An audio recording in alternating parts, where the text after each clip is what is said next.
The Wizard of Oz turns 85 this year.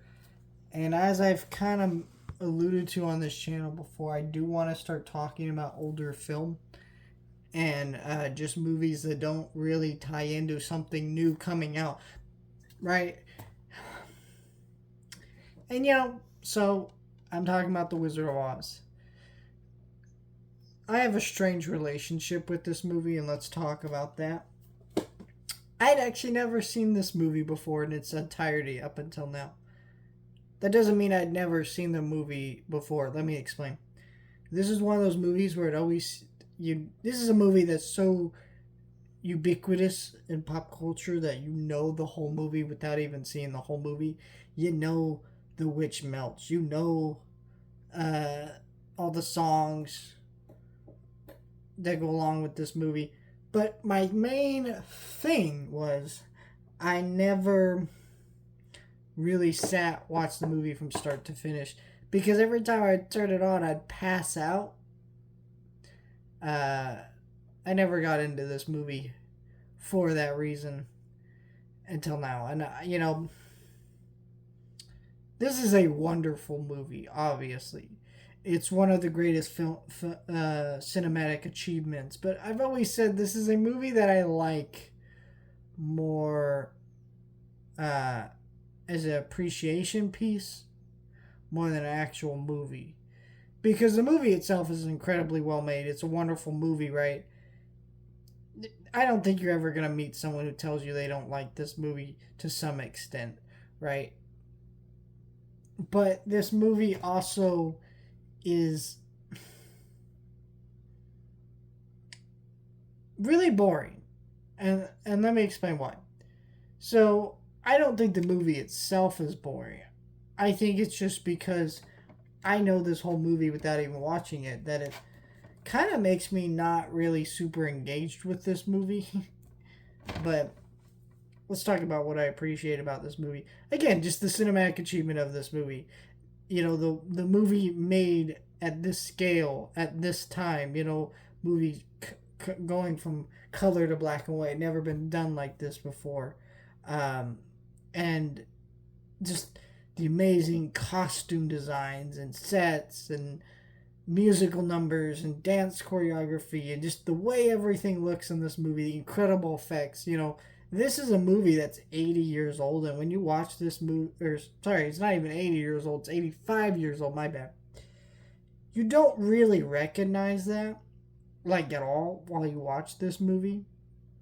Especially with this 4K remaster also cleaning up the movie, making it look better. But even before all that, it's really just one of those movies you'd never really be able to tell how old this was. I mean, if you'd asked me as a kid, and asked me when did this movie came out, like I don't know, the 80s, 60s, like I kind of wouldn't be able to tell. In the same way, if you ask most people back in the day when did Pinocchio come out? When did this Disney movie come out? A lot of those Disney animated movies, they wouldn't be able to tell you exact date and time because there's just something truly timeless about those movies that they don't feel of their era. In some ways they do. Disney definitely has movies that feel of their era, but this one really doesn't. It's not this is a Disney movie. The music in this movie is incredible. Everybody knows if I only had a brain or somewhere over the rainbow, or we're off to see the wizard. Everybody knows those. Um, I will say, if you do not know the backstory of this movie and some of the weird things that happen on set, I'm going to describe some of them, but my description will not do them justice. Wicked Witch of the West almost caught fire. The actress got her costume cut on a trapdoor, nearly died, caught fire.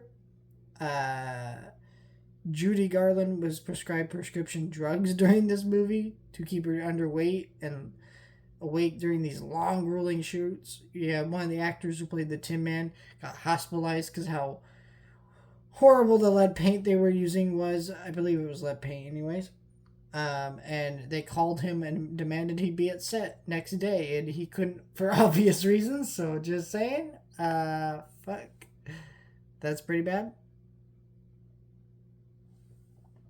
Um, And then we have uh, the fact that the snow in the movie was asbestos. Yeah, that's real. They did a lot of fucking stupid, crazy shit back in the day because they didn't have regulations controlling movie sets like they do now. Thank God for that. But yeah, so this movie was made under some pretty tight circumstances. It had 3 directors and things like that, which is crazy because this movie doesn't feel that at all. It feels like a one unanimous, well put together piece of film that's completely fucking incredible. 85 years later, I feel like I actually like this movie more than I've ever really liked it before, and I feel like this is a movie I'm obviously gonna revisit. I just I don't know why I've always fallen asleep. I still really like this movie. I don't want to discredit it with what I had said at the beginning of this review because it's not to discredit it. It's just more just my own experience. My reviews are not just uh, talking about the merits of the movie. It is also to share my personal experiences with film and and but I also think it's a fun way for you guys to get to know me personally and things like that. Wonderful movie. Go watch this movie. Yeah, I was gonna put my the Argyle book up review out this Wednesday, but I decided not to go see Book of Clarence last week, and I just decided to put up that review on Friday and put up the review for Wizard of Oz today instead of that because yeah, it's the actual 85th anniversary and it's a wonderful movie, and I love this movie, and I want to change up my format of talking about older movies that don't just tie into some new movie coming out. Yeah, I could wait until there's some kind of Wizard of Oz spin-off type shit, right? Or I could just talk about a movie that's fucking great because I want to talk about a movie that's great. 85th anniversary was a good excuse to do that, so of course I went ahead and did that.